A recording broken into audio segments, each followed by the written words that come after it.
ഞാനിപ്പോൾ ഉണ്ടാക്കാൻ പോകുന്നത് പിന്നെ പഴം പൊരിച്ചത് എങ്ങനെ ഉണ്ടാക്കുമെന്ന് വെച്ചാൽ കുറച്ച് മൈദപ്പൊടി ഇവിടെ ഉണ്ട്.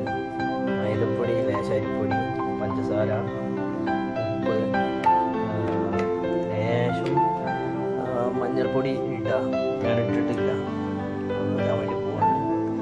പിന്നെ ലേശ ഏലക്കായി, ഇത്രയും സാധനങ്ങൾ ഇട്ടിട്ട് അപ്പോൾ ലേശം മഞ്ഞൾപ്പൊടി ഞാൻ എടുത്ത് വെച്ചിട്ടുണ്ട്. മഞ്ഞൾപ്പൊടി ഇടണം. പിന്നെ മോള് പറയാം മൈദപ്പൊടി, പത്തിരിപ്പൊടി ലേശം ഒന്ന് പിടിച്ചതാക്കാൻ വേണ്ടിയിട്ട് നിൽക്കാൻ വേണ്ടിയിട്ട്. അതിൻ്റെ പ്രോസസ്സ് കറക്റ്റ് അറിയില്ല, എന്നാലും ഒരു എക്സാമ്പിൾ. പഞ്ചസാര, ലേശം ഉപ്പ്, കോഴിമുട്ട ഒന്ന്, പിന്നെ ഉപ്പ് കൂടെ നല്ല മിക്സ് ചെയ്യുക. ഏലക്കായ ഇട്ടിട്ട് നല്ല മിക്സ് ചെയ്യുക. മഞ്ഞൾപ്പൊടി ലേശം ഇടുന്നതിന് ശേഷം മഞ്ഞ കളർ കിട്ടാൻ വേണ്ടിയിട്ട് ഒക്കെ മിക്സ് ചെയ്തതിന് ശേഷം ഇവിടെ ഞാൻ നേന്ത്രപ്പഴം ഇങ്ങനെ സ്ലൈസ് ആയിട്ട് വെച്ചിട്ടുണ്ട്.